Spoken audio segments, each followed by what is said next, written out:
Hey folks, I'm here back with another video.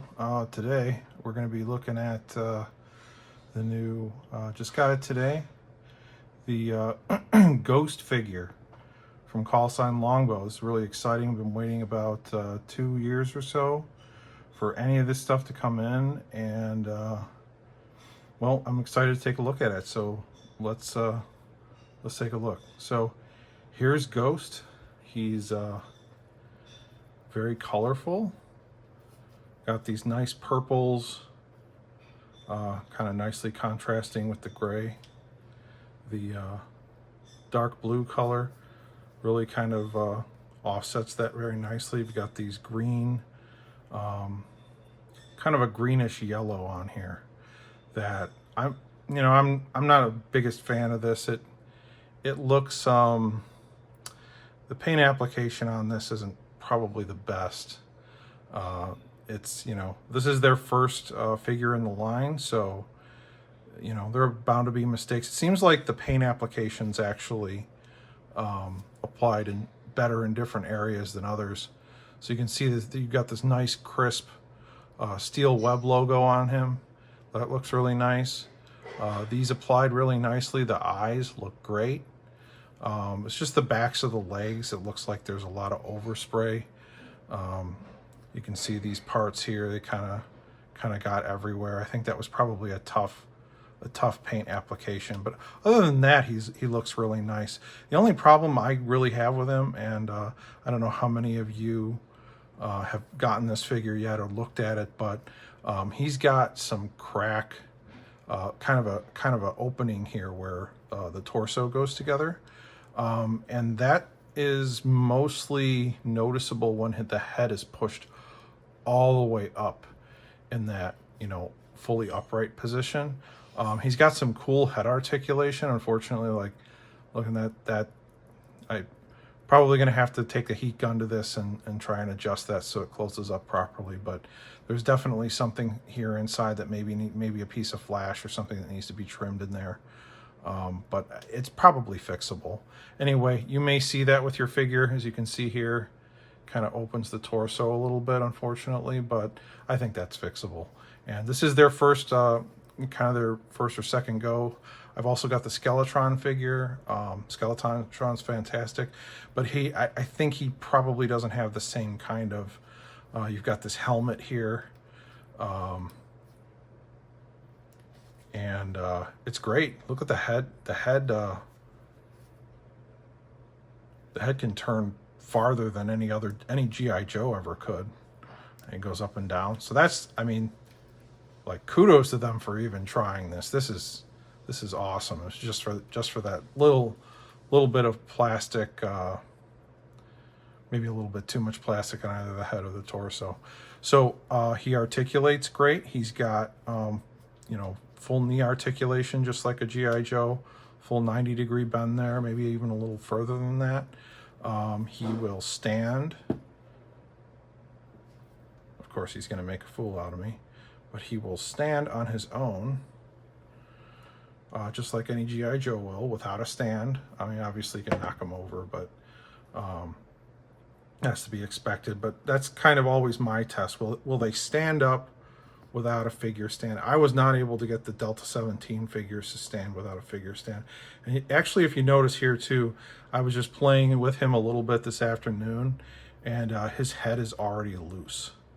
So there's definitely some stuff to be worked out here, around the neck here, about the head and neck, as they say.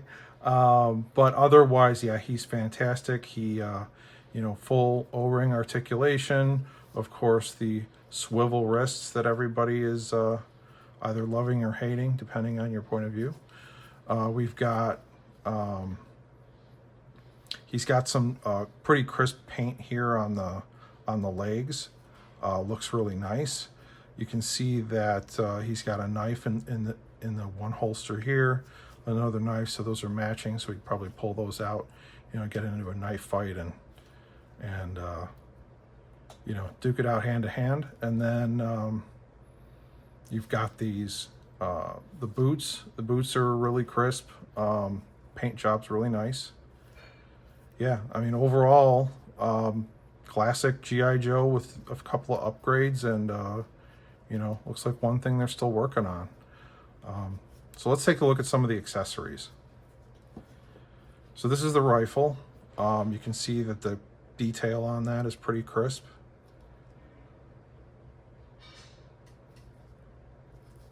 Standard. Actually, you can tell that this is 3D modeled because the lines are so sharp. Every one of those ridges in that grip are exactly the same size. You'll never find that on a vintage GI Joe. But this thing looks awesome. I almost accidentally tried to take this apart earlier, so good thing I didn't. It was a little dark in the room I was in when I was playing with them.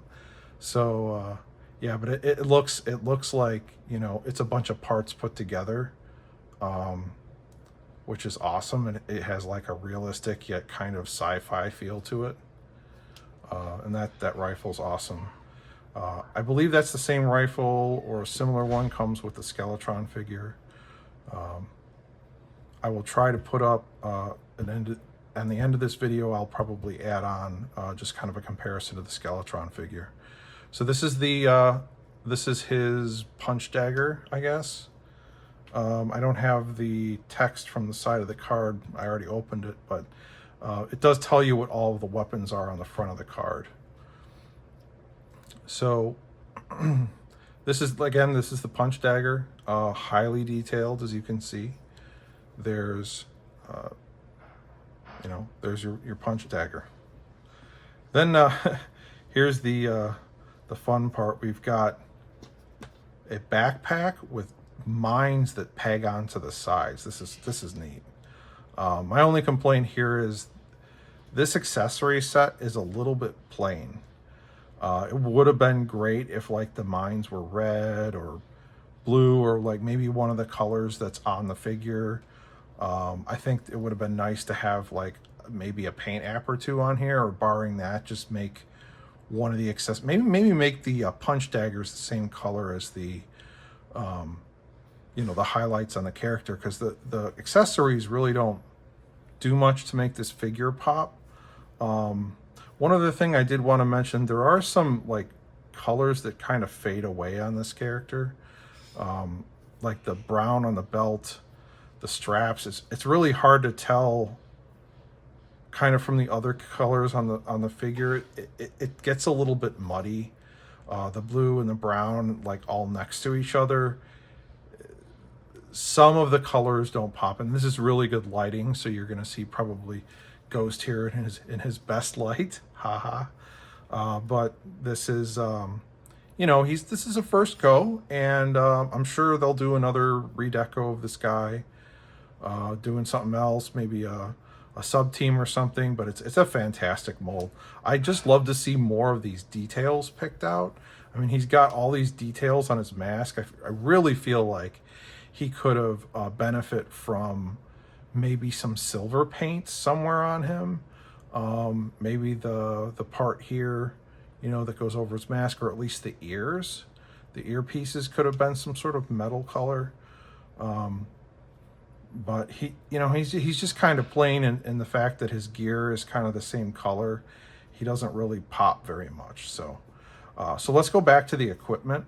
And so you've got your punch dagger, you've got the rifle, you've got these two mines that peg onto the sides of the backpack. And I have to say, you know, I know everybody's working with computers now, it's a little easier, but this, you know, pegging these mines on, look at the size of that peg. That's not going to break.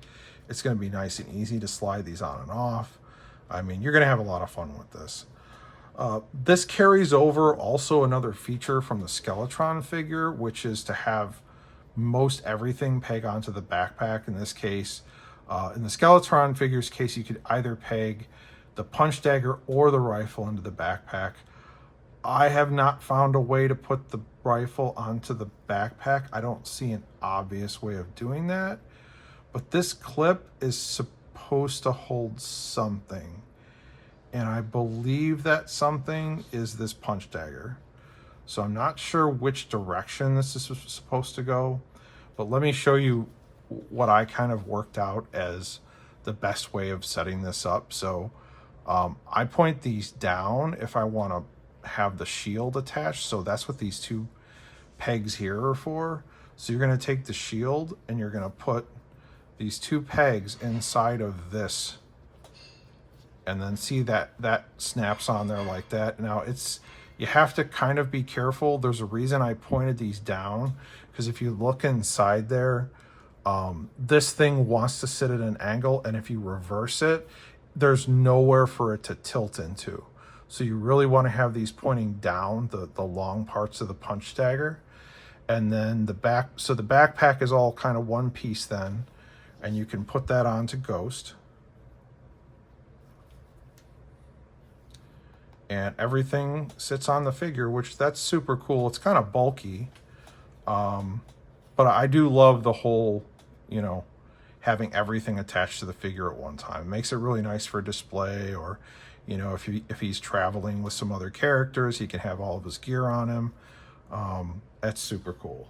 So he also came with this stand that I forgot to put in frame. This is a standard Grindstone Toys figure stand. It's got the copyright stamp and everything on there. Pretty sturdy. Reminds me of this material in particular. The clear stands are a little different, but this material reminds me of probably the accessory pack stands that came with other Joes. So not the 90s stands that were kind of soft, but the ones that were they would come with play sets. So it's nice, sturdy plastic. You can hear it's got that rattle of ABS. Really kind of nice, and it fits nicely into the figure's foot. Nice and firm, and Ghost stands just fine. You can pose him a variety of different ways on the stand. You really do need the stand for this figure with this backpack on. But, there he is running. Let's take a look at so this is one thing I forgot to mention about this lenticular. This is the same material that the Bandalandroid Trooper from '86 has, except it's clear. So if you look, there's a layer of lenticular plastic on top of the clear plastic. And the point of that is, if you take this and you put it in front of Ghost, it's supposed to make him like disappear. And this is for him to kind of hang out and peek at you menacingly behind, right? So I think that's a cool feature. It kind of obscures him. Very unique. I know the Longbow guys were really excited to put this out, and I think this is just a cool piece of gear. It's very unique. And it's absolutely like, the centerpiece of the figure's equipment. It's really not the gray backpack, and as cool as the mines are, this shield is really the big deal.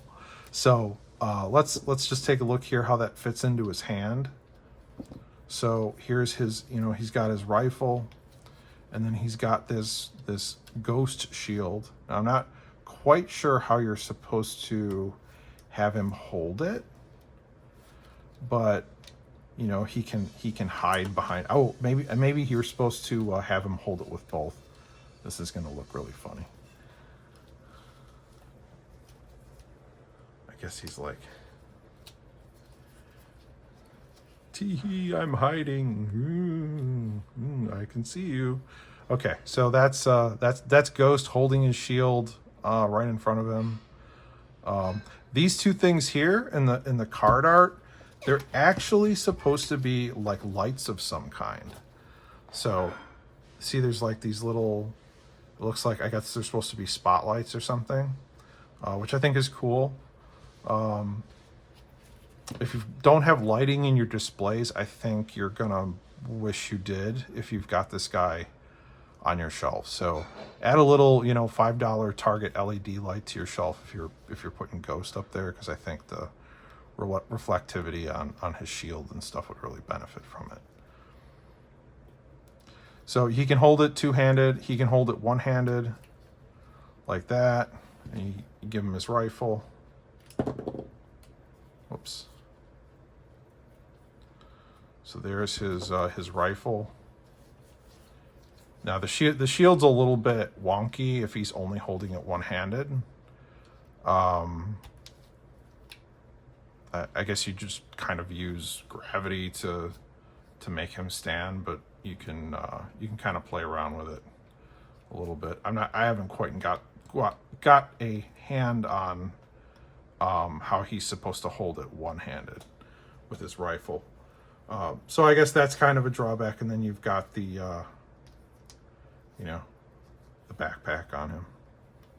I'm sure his shield's gonna fall out of his hand now.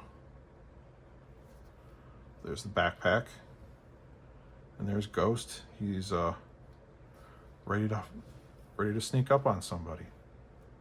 All right, so that was the figure. I think he's great. He just, again, a couple of little things here and there, but could use some extra color and adjusting this this neck issue. But yeah, awesome for what we got for the money. This engineering is just amazing. It's in a lot of ways this is better than a lot of GI Joes. If I was to compare something like Sub-Zero's backpack from 90, if you're familiar with that figure, where he's got a bunch of stuff that's supposed to peg onto his backpack but doesn't, this guy is, leaps and bounds above what Hasbro did. So we're living in the age of O-ring, baby. Like this is fantastic. So let's put that aside. Let's take a look at the card. Yes, I did already tear it off the card because I couldn't wait to get my hands on it, but it's a sturdy card. One of mine actually came punched. It came with another set of stands, and I'll show the clear stands in a moment here. But this is it did come unpunched, but then it became punched in the box that it was shipped in on the figure stands. So that was kind of funny. I found the little punch out in the bottom of the box. So it's got the cross cell here, and you've got here's a picture of Ghost. You've got the cross cell for the exclusives, and then the mainline figures here. Cannot wait to get my hands on Krasny Ninja. This is amazing. And then he's got a G.I. Joe style, close as you can get without getting sued by Hasbro, file card. Look at the thickness on that card, though. Like, that's some serious card stock. So this is getting cut out, and this is getting put in my file card box, because that's one of the best parts of getting a G.I. Joe, is cutting out that file card and trying to get like perfect along this little ridge here, so you don't cut a big hole in it. No, I love this. I had fun cutting these out for the Skeletron figures as well. I love file cards. I love the Skeletron because it had a double file card. But I did buy like 3 or 4 of the Skeletron figures too. So, I got lots of extras of those. And so let's take a look at the file card. This is Callsign Ghost, aka Ghost. I don't know what this means. I have not looked it up. I have not read the comic yet that came with this. Maybe that explains what that means. But so anyway, his file name, he's a steel web infiltrator. So his primary MOS is infiltration and secondary is sabotage. So I guess we can put him with like 92 Firefly, and they can both pull Firefly's spinning top together, right? So file name is unknown. Primary MOS is infiltration, and his secondary is sabotage. So he's basically a little bit Firefly, a little bit Storm Shadow, right? Hometown's unknown, and so he's a man of mystery, working for the bad guys, which at least they're using unknown instead of classified. Because I think anybody that grew up with G.I. Joe got a little tired of reading classified all over the file cards. At some point, it became old hat. So you got a nice blurb about Ghost, and then how he is to fight, and then kind of a little bit of a story. So it's got like the Larry Hama bullet points on the card. I'm not going to read it out, but it really does feel like a G.I. Joe quality card. Like this is something I'm gonna want to go back and read later, like again and again, because that's one of the most fun parts of going through the file card box, is just pulling out file cards and reading ones you had forgotten about. It's nothing like looking them up online. This is very tactile, and I don't know. For me, it takes me back to being a kid. I learned so much from reading these file cards, and as far as like language and vocabulary and turns of phrase. So that's my review of Ghost. It's a little clunky because I'm not an expert reviewer, but I got it in today and I wanted to share with you all what I thought about them. See you next time. Have a great week.